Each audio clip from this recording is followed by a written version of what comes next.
नमस्कार। चौथी बार केजरीवाल, क्या यह सच होने जा रहा है?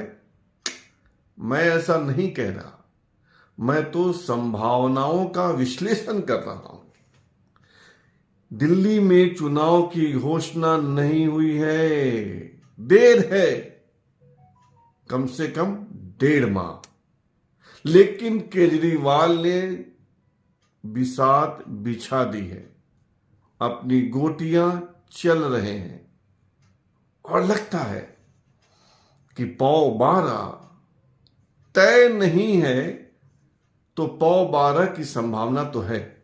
ऐसा इसलिए कि इस देश में रेवड़ी कल्चर पनप चुका है।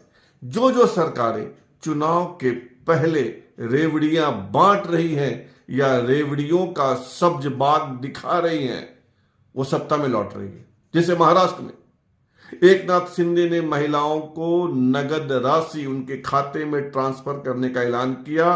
1500 रुपए प्रति माह महिलाओं को देने लगे, युवाओं को बेरोजगारी भत्ता देने लगे, सत्ता में आ गए। झारखंड में हेमंत सोरेन ने महिलाओं को 1000 रुपया देने की घोषणा की, देने लगे, सत्ता में आ गए। और यही रेवड़ी कल्चर केजरीवाल दिल्ली में भी ला रहे हैं या ला चुके हैं। वैसे रेवड़ी कल्चर की शुरुआत तो केजरीवाल ने की थी। तो क्या दिल्ली में फिर केजरीवाल, चौथी बार केजरीवाल की सरकार? आइए समझते हैं। शराब घोटाला, करोड़ों का शराब घोटाला किसको याद है? जिस आरोप में संजय सिंह जेल गए, केजरीवाल जेल गए, मनीष सिसोदिया जेल गए, और भी लोग गए, किसको याद है? इस बात की तो चर्चा भी नहीं होती। शराब घोटाला कहां है? लीक कर कोई नहीं बोल रहा। बात किस बात की हो रही है? रेवड़ी की। कौन क्या देगा?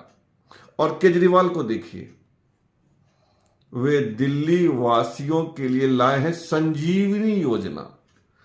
संजीवनी याद है ना? हनुमान जी बूटी लेकर आए थे और लक्ष्मण जी के प्राण बचाए थे, लक्ष्मण जी का प्राण बचाया था, संजीवनी। तो केजरीवाल दिल्ली में लाए हैं संजीवनी योजना। यानी अगर केजरीवाल की सरकार, उनकी पार्टी की सरकार दिल्ली में लौटती है, वे मुख्यमंत्री बनते हैं, तो संजीवनी योजना लागू होगी। यानी 60 साल से ऊपर के सभी लोग, स्त्री पुरुष, किसी भी वर्ग का, किसी भी समाज का, किसी भी जाति का, किसी भी धर्म का, धनी गरीब, सबको इलाज मुफ्त, प्राइवेट अस्पताल में भी और सरकारी अस्पताल में भी 1 रुपया नहीं लगेगा। केजरीवाल ने घोषणा की है। शर्त एक ही है, उम्र 60 साल से ज्यादा हो, अगर केजरीवाल की सरकार आई तो। अब विश्लेषक कह रहे हैं कि इसमें नया क्या है? यह तो आयुष्मान योजना की नकल है, क्योंकि मोदी जी ने घोषणा की है कि 70 से ऊपर के सभी बुजुर्गों का 5 लाख तक का मुफ्त इलाज। तो वैसा ही कुछ केजरीवाल ले आए। लेकिन देखिए, यह असर करता है। पर यही इकलौता योजना तो है नहीं, और भी रेवड़ी है। इसके कुछ दिन पहले, 2, 4, 5, 6 दिन पहले केजरीवाल ने घोषणा की थी, महिलाओं को सत्ता में आने पर 2100 रुपए प्रति माह।